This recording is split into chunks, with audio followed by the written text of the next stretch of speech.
Hello friends, আজকে আবার নতুন একটা ভিডিও নিয়ে চলে এসেছি। আমি রিঙ্কি, আর আজকে আমি বানাচ্ছি ছোট বড় সকলের পুষ্টিকর একটি খাবার।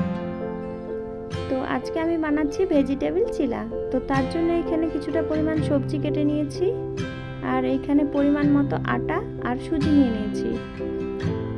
আর সুজি আর আটাটাকে এবার আমি কিছুটা পরিমাণ জল দিয়ে ব্যাটার বানিয়ে নেব। তো দেখো, ব্যাটারটা আমার রেডি হয়ে গেছে। এবার এটা কিছুক্ষণ ঢাকা চাপা দিয়ে রেখে দেব। আর এইবার আমি উনুনে ফ্রাই প্যান বসিয়ে দিয়েছি। এখন আমি সবজিটাকে রেডি করে নেব। তার জন্য আমি সামান্য পরিমাণ এখানে কুচনো আদা দিয়ে দিলাম। আদাটা এবার ভালো মতো ফ্রাই হয়ে গেলে পরপর আমি সব সবজিগুলো এতে অ্যাড করে দেব।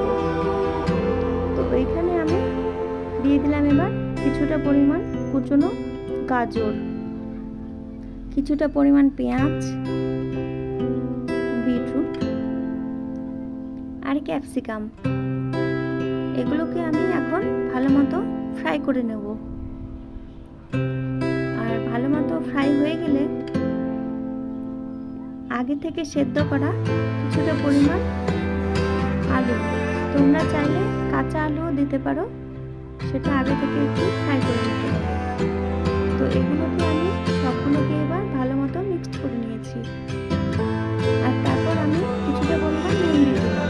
আর এই দেখো, ব্যাটারটা আমার রেডি হয়ে গেছে। এই যে, আর এবার আমি এতে সব সবজিগুলো অ্যাড করে দেবো। তার আগে আমি নুন দিয়ে দিলাম কিছুটা পরিমাণ। এইবার এই দেখো, সবজিটা আমার রেডি হয়ে গেছে। এবার আমি সব সবজিগুলো এর মধ্যে অ্যাড করে দেবো। সবগুলোকে এবার আমি ভালো মতো মিক্সড করে দেবো। আর ফ্লেভারটা বাড়ানোর জন্য কিছুটা পরিমাণ এখানে কুচনো ধনেপাতা দিয়ে দিলাম। এবার আমি এগুলোকে সব ভালো মতো মিশিয়ে নেব।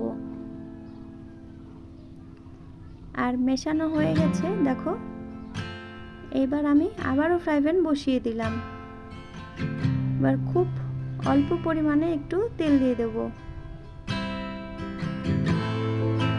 এইবার আমি খুব অল্প আঁচে এগুলোকে ফ্রাই করে নেব। তো তার জন্য আমি এই যে ব্যাটারটা উনুনে দিয়ে দিলাম। এবার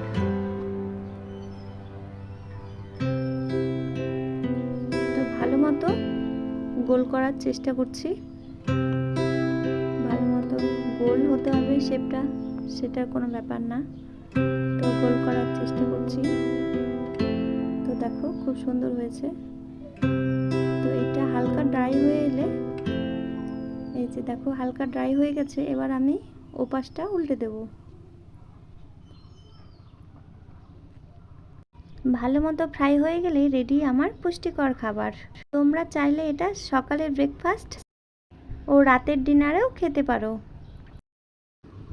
আমার ভিডিওগুলো ভালো লাগলে লাইক কমেন্ট করে উৎসাহ বাড়াবে। টাটা।